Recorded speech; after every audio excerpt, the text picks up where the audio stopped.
Para aumentar a competitividade da indústria brasileira e criar mais empregos, o governo vai promover a chamada desoneração da folha de pagamento. A partir do mês que vem, algumas empresas vão deixar de recolher o INSS e compensar com um aumento no imposto sobre o faturamento. A alta do dólar mudou o humor dos empresários brasileiros. Para os exportadores, dólar mais alto significa faturamento maior. O pessoal já está mais feliz aqui. Hoje na mesa o câmbio estava 1,88, bateu 1,90, tinha muita gente mais sorridente. Guido Mantega foi à Fiesp apresentar um plano para diminuir o impacto da Previdência na folha salarial.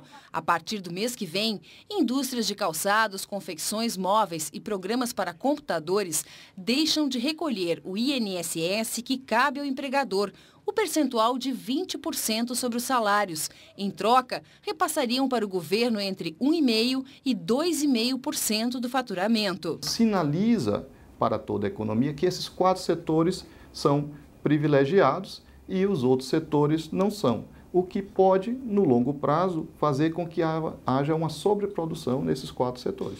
Os primeiros setores escolhidos são aqueles que mais sofrem com a concorrência asiática. A perda de recursos para a Previdência será bancada pelo governo.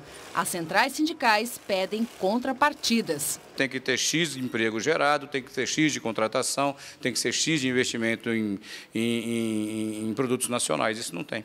A desoneração da folha de pagamento é um item importante para assegurar a competitividade da indústria, principalmente num cenário de crise internacional. Mas hoje, governo e empresários concordaram que a proposta inicial ainda precisa passar por alguns ajustes. Não é desonerar totalmente, porque não daria, a gente não teria recurso suficiente para bancar uma desoneração de 95 bilhões, que seria simplesmente tirar o tributo de todas as folhas e acabou. Você tira daqui, põe ali na mesma proporção, até em alguns casos até aumentou o encargo. Por isso está se discutindo essa calibragem no sentido de acertar isso aí. Aumentou o encargo. Aumentou o encargo. Porque só a indústria. Quando eu começo... E por que só esses 4 setores?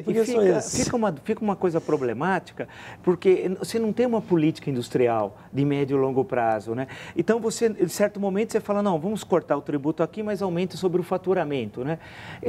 São sempre medidas de ocasião. Aí volta a discussão, aonde está a tal reforma tributária? Porque, afinal, a reforma tributária deveria justamente unificar esses tributos. Quer dizer, essa desoneração é de momento. Quer dizer, uma coisa mais para... INSS. Vai tirar dinheiro do INSS que já não tem. Entendeu? Isso é um absurdo. Cadê a taxação das grandes fortunas? Onde é que está isso? Ninguém fala nisso. Ou dos lucros dos grandes bancos. Aí tem de aumentar o imposto sobre as operações financeiras. Então fica uma adoção meia... Você faz uma política de curtíssimo prazo. Porque são setores prejudicados pela concorrência externa. Então o que você faz? Diminui os impostos. Aí vão dizer que isso acaba sendo regulado depois pelo mercado. E aí? Vai voltar a aumentar o imposto? E você viu que o SCAF ainda chora no final. Chora no final, que acha, olha, essa conta nós estamos sendo prejudicados. Então os setores que têm lobby, que pressionam o governo, levam. E os que não têm, não levam. Sim, mas é bom que se diga do SCAF uma coisa. Ele está vendo os empresários brasileiros irem produzir na China. Estão saindo daqui, empresários, principalmente de São Paulo, e produzindo na China. Eu não vejo uma manifestação dele condenando esses empresários. Por quê?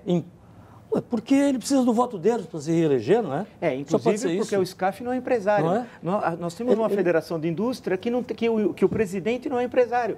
Federação da Indústria do Estado de São Paulo, ele não tem empresa. Nós somos um país sui generis, tem coisa que é só no Brasil. Acho que ele tem empresa. Acho que empresa não tem. Tem. Já teve outros presidentes que tinham a Companhia Paulista de Força e Luz também. Olha, só colocando aqui o Emilson da Costa, que está criticando a gente, falando que nós, inclusive outros tuiteiros aqui, somos contra o Rio e o Espírito Santo na questão dos royalties. É contraditório. Ele fala sobre a opinião dele, que a gente não deu aqui, que ele fala que essas cidades, esses lugares, vão aumentar ali os gastos com saúde, educação, segurança, e que precisam de mais Ao mesmo recursos. tempo, aumenta a tributação, aumenta o comércio, aumenta a arrecadação. Então, eles que mostram que o caso de Macaé não é verdade. Porque em Macaé, ninguém investiu em saúde, em transporte, nada disso. E arrecadaram bilhões. E aí, voltando à história da Fiesp aqui, perguntam se a desoneração do INSS vale também para os empregados. Pela primeira vez na história, o Comitê do Prêmio Nobel vai realizar uma premiação póstuma. Um dos 3 pesquisadores vencedores do Nobel de Medicina morreu na sexta-feira passada. Os vencedores são o americano Bruce Beutler, de 55 anos, o francês Jules Hoffmann, de 70 anos, e o canadense Ralph Steinman, de 68. Steinman morreu na semana passada, vítima de um câncer de pâncreas. O Comitê do Nobel, na Suécia, só ficou sabendo da morte do cientista depois do anúncio dos vencedores. Apesar das regras não permitirem uma premiação póstuma, o comitê decidiu manter o título ao canadense.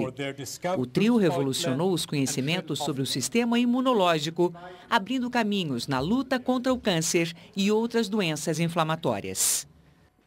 Há 19 anos, 111 presos foram mortos na casa de detenção de São Paulo. O massacre do Carandiru está no arquivo especial de hoje.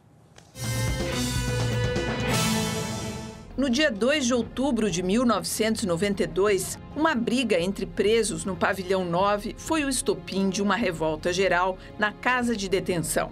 A polícia militar cercou o presídio e as negociações começaram, mas não houve acordo.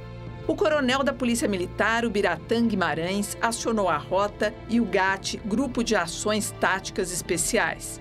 No início da noite, o coronel liderou a invasão ao presídio com a tropa de choque fortemente armada. Parentes que acompanhavam do lado de fora disseram ter ouvido gritos e tiros. Só na madrugada do dia 3, 10 horas depois, o conflito chegou ao fim. 111 presos foram mortos. Outros 130 ficaram feridos, 35 em estado grave. Eu lembro bem dessa imagem que fizeram, uma imagem aérea, que todos os corpos assim no pátio, lembra disso?